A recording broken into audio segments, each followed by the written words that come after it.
प्रश्न नंबर 11 दिया है, यदि साइन थीटा बराबर कोसेक थीटा तथा 0 बड़ा है बराबर है थीटा के, फिर दिया है बड़ा है बराबर है पाई/2, तो थीटा का मान होगी।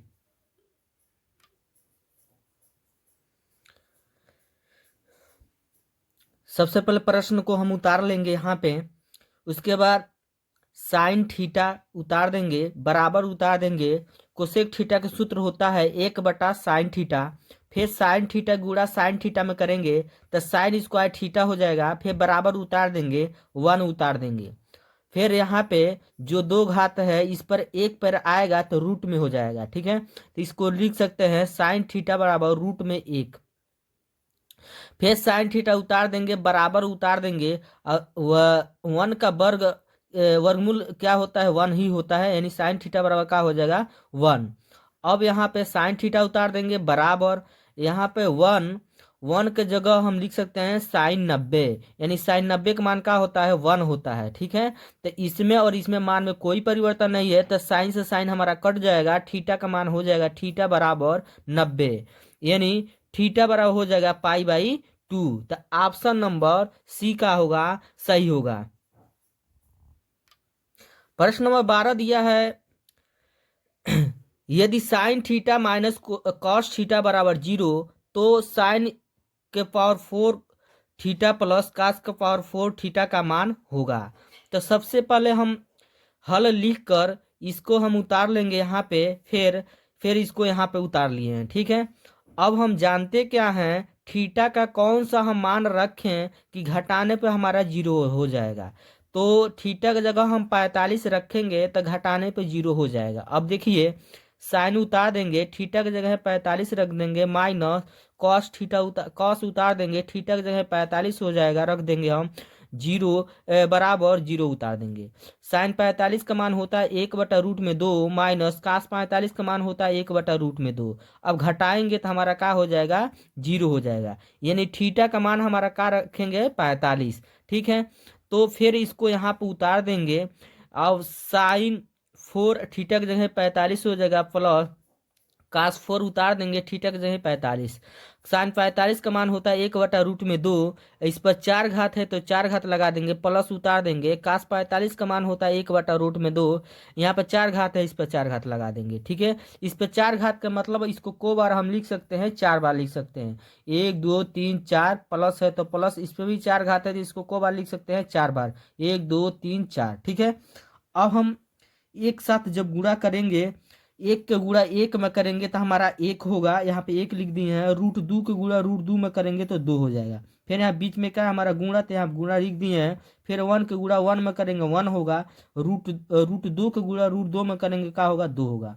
फिर प्लस है तो प्लस उतार देंगे, 1 के गुणा 1 में करेंगे क्या होगा, 1, नीचे √2 के गुणा √2 में करेंगे तो क्या होगा, 2, फिर बीच में क्या हो जाएगा, गुणा, फिर 1 के गुणा 1 में करेंगे 1, और √2 के गुणा √2 में करेंगे तो क्या हो जाएगा, हमारा 2 हो जाएगा। ठीक है, यहाँ पर फिर गुणा करेंगे, 1 के गुणा 1 में करेंगे 1 होगा, 2 दूना कितना हो जाएगा, 4, प्लस उतार देंगे, 1 के गुणा 1 में करेंगे 1, 2 दूना 4, हर बराबर है ना, 4 2 है तो को लिखेंगे एगो, ऊपर 1 1 कितना हो जाएगा, 2, 2 एक नम 2 है, 2 दूना 4, 1/2। तो ऑप्शन नंबर जो बी है वही क्या होगा, सही होगा।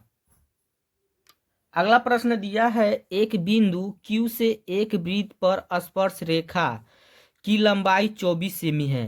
तो हम सबसे पहले एक हम वृत्त बना लेंगे, एक वृत्त, और उसके बाद एक बिंदु हमारा यहाँ पर Q हो जाएगा, जो स्पर्श रेखा यहाँ पर है, PQ स्पर्श रेखा है, जिसकी लंबाई कितना दिया है प्रश्न में, 24 सेमी, तो इसको 24 सेमी हम मान लेंगे। ठीक है, उसके बाद दिया है तथा Q की वृत्त के केंद्र से दूरी 25 सेमी है, यानी हमारा Q और केंद्र के वृत्त के केंद्र की दूरी कितना है हमारा, 25 सेमी है, यहाँ प्रश्न में दिया है तो यहाँ 25 सेमी लिख लेंगे। ठीक है, उसके बाद से है तो वृत्त की त्रिज्या होगी, यानी त्रिज्या हमारा पूछ रहा है, त्रिज्या का मतलब ये वाला हिस्सा, ये त्रिज्या।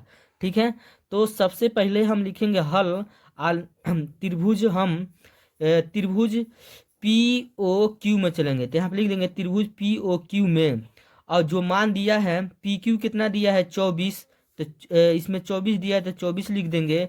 और हमारा ओ क्यू कितना दिया है 25, तो यहाँ पे लिख देंगे 25।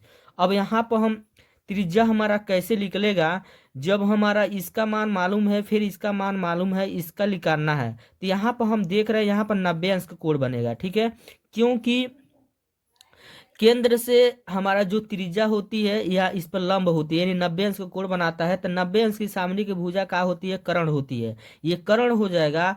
और उसके बाद इसको हम लंब मान लेंगे, इसको क्या मान लेंगे, आधार मान लेंगे। तो हम इसको लंब लिखाना यानी पाइथागोरस प्रमेय का सूत्र का प्रयोग करेंगे। तो पाइथागोरस प्रमेय से चलेंगे तो कर्ण का वर्ग का सूत्र होता है लंब का वर्ग प्लस आधार का वर्ग। लंब हमको लिखाना है तो लंब का प्रयोग कर लेंगे, लंब का सूत्र का। तो लंब का वर्ग सूत्र होता है कर्ण का वर्ग माइनस आधार का वर्ग। लंब क्या है, इसमें लंब हमारा ओपी है, तो यहाँ पे लिखेंगे ओपी, स्क्वायर है तो स्क्वायर बराबर उतार देंगे। कर्ण इसमें क्या है, ओ क्यू है, तो ओ क्यू स्क्वायर है तो स्क्वायर उतार देंगे, माइनस उतार देंगे। आधार क्या है, इसमें पी क्यू है, तो पी क्यू हो जाएगा, स्क्वायर है तो स्क्वायर हो जाएगा। फिर इसको उतार देंगे बराबर ओ क्यू कितना दिया, हमारा ओ क्यू का मान कितना है 25 है, तो 25 हो गया, स्क्वायर है तो स्क्वायर, माइनस पी क्यू का मान कितना है, हमारा पी क्यू का मान है 24, तो यहाँ 24 हो जाएगा, स्क्वायर है तो स्क्वायर। फिर इसको उतार देंगे, बराबर उतार देंगे, 25 का वर्ग करेंगे 625 होगा, माइनस उतार देंगे, 24 का वर्ग करेंगे 576 होगा। फिर इसको ओपी स्क्वायर उतार देंगे बराबर 625 में से 576 घटा देंगे 49 हो जाएगा। फिर इस पर 2 घात इस पर आ जाएगा तो रूट में हो जाएगा 49। ओपी बराबर कितना हो जाएगा, 49 किसका वर्गमूल होता है, तो 7 का होता है वर्गमूल। ठीक है, तो ऑप्शन नंबर जो ए है वही का हो जाएगा, सही हो जाएगा। ठीक है, बोर्ड के परीक्षा में कई बार इस प्रश्न को पूछा गया है।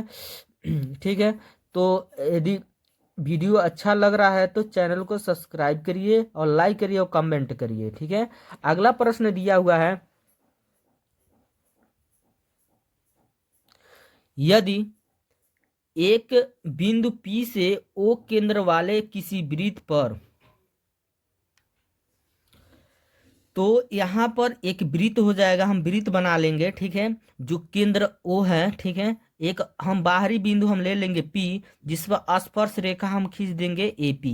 इस प्रश्न में कहा है जैसे वैसे हम चले हैं। ठीक है, O केंद्र वाले एक वृत्त हम बना लेंगे आप बिंदु P से, तो बिंदु P मान लिए हैं, एक स्पर्श रेखा खींच लेंगे, स्पर्श रेखा का नाम हो जाएगा, इस बिंदु का नाम मान लेंगे हम A, तो AP हो जाएगा। ठीक है, उसके बाद कहा है पीबी स्पर्श रेखाएं, एक स्पर्श रेखा और खींचेंगे जो पीबी है, यानी यहाँ पर स्पर्श रेखा हो जाएगा पीबी। उसके बाद कहा है परस्पर 80 अंश के कोण पर झुकी हो, तो ये जो हमारा झुका है ना, दोनों स्पर्श रेखाएं कितने अंश के कोण पर झुका हुआ है, तो 80 अंश के कोण पर झुका हुआ है हो, तो कह रहा है कोण पी ओ ए का मान होगा, यानी कोण पी पी ओ ए का मान होगा, यानी ये कोण, इस कोण का मान हमको निकालना है।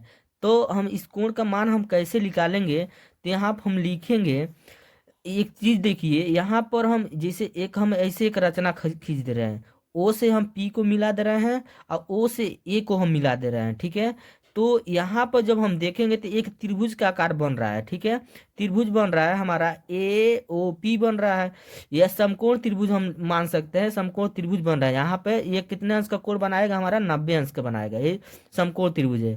तो ये मान लीजिए एक तरह से देखा जाए तो हमको इस कोण का मान निकालना है, तो इस हम लिखेंगे त्रिभुज ए ओ पी में, तो वी नो डैट हम जानते हैं क्या कि ये त्रिभुज के तीनों कोणों का योगफल कितना होता है, हमारा 180 अंश होता है। 3 कोण हो रहा है, 1 कोण 2 कोण 3 कोण। ठीक है, तो यानी ये यहाँ पर 80 दिया है ना, तो यहाँ पर जब हम ओपी एक रचना जब करेंगे तो ये आधा हमारा हो जाएगा, तो आधा कितना हो जाएगा, हमारा 40 हो जाएगा। तो इस कोण का तो मान मालूम हो गया, फिर अब इस कोण का मान कितना हो जाएगा, हमारा 90 होगा। कितना होगा, 90, क्योंकि ओ से ओ ए हमारा क्या हो जाएगा, त्रिज्या, त्रिज्या हमारा क्या होती है, इस पर क्या होगा, एपी पे क्या होगा, हमारा लंब होगा, यानी यहाँ पर कितने अंश कोण बनाएगा, 90 अंश का बनाएगा। ठीक है, तो ये 90 का हो जाएगा, ये 40 का हो जाएगा। इन दोनों को, त्रिभुज के तीनों कोणों का योगफल कितना होता है, 180 होता है, इन दोनों को जोड़ कर घटा देंगे तो हमारा मान क्या होगा, निकल जाएगा। तो यहाँ पे लिखेंगे त्रिभुज के तीनों कोणों का योग कितना होता है, 180। त्रिभुज के 3 कोण कौन कौन है हमारा, तो पहले कोण हम इस कोण का नाम ले लेते हैं पी का, तो हम लिखेंगे कोण ए पी ओ प्लस अब कोण ए का नाम लेंगे तो बीच में रखेंगे, यहाँ पे लिखे हैं ओ ए पी प्लस, अब फिर कोण इसको ले लेंगे हम ओ को, लिखेंगे कोण पी ओ ए, यहाँ लिखेंगे कोण पी ओ ए बराबर 180। अब यहाँ पर ए ओ पी का मान कितना है, ए A P A P O का मान कितना है हमारा 40 है, तो यहाँ पर 40 हो जाएगा, प्लस उतार देंगे। अब उसके बाद कोण ओ ए पी यहाँ पे कितना इसका कोण बनाएगा 90 का, तो यहाँ पे कितना हो जाएगा इसका मान 90 हो जाएगा, प्लस कोण पी ओ ए इस कोण का मान निकालना है, तो इसको हम मान लेंगे, इसका मान निकालना है तो इसको जैसे वैसे उतार देंगे, बराबर 180 हो जाएगा। ठीक है, 40 से 90 जोड़ेंगे तो 130 हो जाएगा, प्लस उतार देंगे, कोण पी ओ ए उतार देंगे, बराबर 180 उतार देंगे। अब 130 को इधर 180 की तरफ भेज देंगे तो इधर बचेगा हमारा कोण पी ओ ए बराबर 180 माइनस 130, फिर इसको उतार देंगे, बराबर 180 में से 130 घटा देंगे, कितना हो जाएगा हमारा 50 हो जाएगा। ठीक है, ऑप्शन नंबर जो हमारा बी है वही का होगा, सही होगा इसमें। अगला प्रश्न दिया है, आर त्रिज्या वाले वृत्त के उस त्रिज्यखंड का क्षेत्रफल जिसका कोण थीटा अंश है तो मान होगा, तो यानी हम त्रिज्या जो हमारा दिया है आर, तो त्रिज्या आर ले लेंगे, कोण कितना दिया है थीटा है तो थीटा ले लेंगे, त्रिज्यखंड का क्षेत्रफल का सूत्र होता है थीटा बटा 360 पाई आर स्क्वायर, या फिर यहाँ पे लिख लेंगे थीटा बटा 360, उसके बाद यहाँ पे लिखेंगे पाई आर स्क्वायर। अब यहाँ पे हम गुणा करेंगे ऊपर नीचे 2 से, जब हम गुणा करेंगे तो हो जाएगा यहाँ पे थीटा बटा 720, यहाँ पे थीटा उतार दिए हैं, और 360 के 2 में गुणा करेंगे तो 720 हो जाएगा, यहाँ पर 2 आगे लिख देंगे, 2 pi R square, 2 pi R square. तो ऑप्शन नंबर जो बी है वही का हो जाएगा हमारा, सही होगा।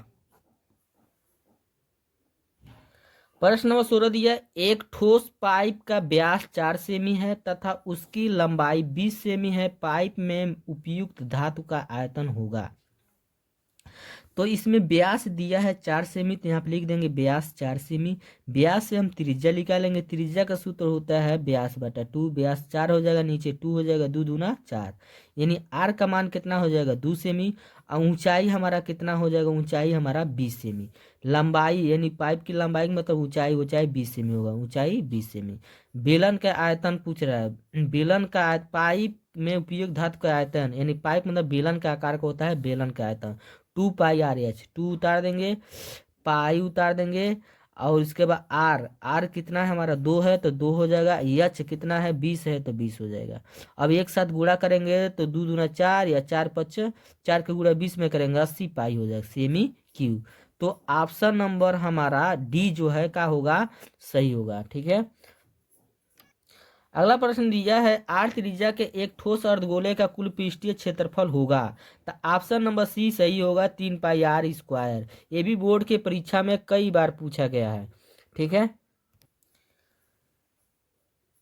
अगला प्रश्न दिया है, निम्नलिखित सारणी का माध्यक वर्ग होगा। ये प्रश्न में दिया है, वर्ग अंतराल दिया है, बारंबारता भी दिया हुआ है। हम संचयी बारंबारता निकालेंगे, तो संचयी बारंबारता हम कैसे निकालते हैं, तो हम जानते हैं क्या पहला वाला बारंबारता होता है उसको सबसे पहले उतार देते हैं, फिर 8 और 2 जोड़ेंगे 10 होगा, 12 10 जोड़ेंगे 22 होगा, 18 22 जोड़ेंगे 40 होगा, 10 और 40 जोड़ेंगे 50 होगा। अब इस टोटल इस हिस्सा को जोड़ेंगे बारंबारता तो हमारा कितना आएगा 50। अब आधा करेंगे तब 50 का आधा कितना होगा 25। तो हम इसमें देखेंगे संचयी बारंबारता में हमारा 25 किस में आएगा, तो हमारा 22 में आएगा नहीं, तो 40 में 25 आ जाएगा। तो इस लाइन को हम इस वाला जो 40 वाला लाइन को क्या करेंगे, हम घेरेंगे, तो ये जो हमारा पहला वाला होगा ये यल का मान होगा, ये जो हमारा यफ के मान होगा, ये जो ऊपर ये 40 के ऊपर जो दिया है 22 सी एफ का मान हो जाएगा। तो माध्यक हमको निकालना है, माध्यक वर्ग, तो माध्यक का सूत्र होता है यल प्लस एन बटा 2 माइनस सी एफ बटा एफ गुणे एच। लंब यानी यल का मान कितना दिया है 30, तो 30 रखे हैं, प्लस उतार देंगे, एन बटा 2 का मान 25 है तो 25 माइनस सी एफ का मान क्या है 22, 22 एफ का मान कितना है 18, तो 18 गुणे एच का मान कितना है, कितना का अंतर है 0 से 10, 10 से भी 10, 10 का अंतर है तो यहाँ 10 हो जाएगा। फिर 30 उतार देंगे, 25 में से 22 को घटा देंगे 3 हो जाएगा, नीचे 18 उतार देंगे गुणे 10 उतार देंगे, फिर 30 उतार देंगे प्लस 10 के गुणा हम किस में कर देंगे, यहाँ पर काटे हैं 3 के क्रम 3 3 छके 18, तो ऊपर हमारा क्या बचेगा, एक एक के गुणा 10 में करेंगे 10, नीचे का हो जाएगा 6, 30 उतार देंगे प्लस 6 से भाग देंगे 10 में तो कितना होगा 1.66, तो 1.66 अब जोड़ेंगे तो क्या होगा 30 और 1 कितना हो जाएगा 31.66, तो यही ऑप्शन का होगा सही होगा। तो अगला प्रश्न दिया है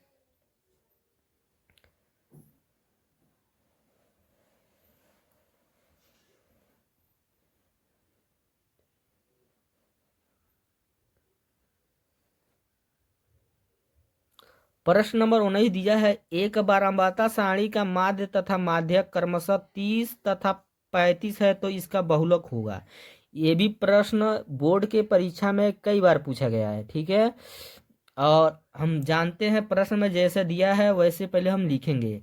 तो हमारा माध्य दिया है कितना 30 दिया है तो माध्य 30 लिखेंगे, और माध्यक कितना दिया है 35, तो माध्यक हम लिख देंगे 35। बहुलक पूछ रहा है तो बहुलक हम मान लेंगे क्वेश्चन मार्क।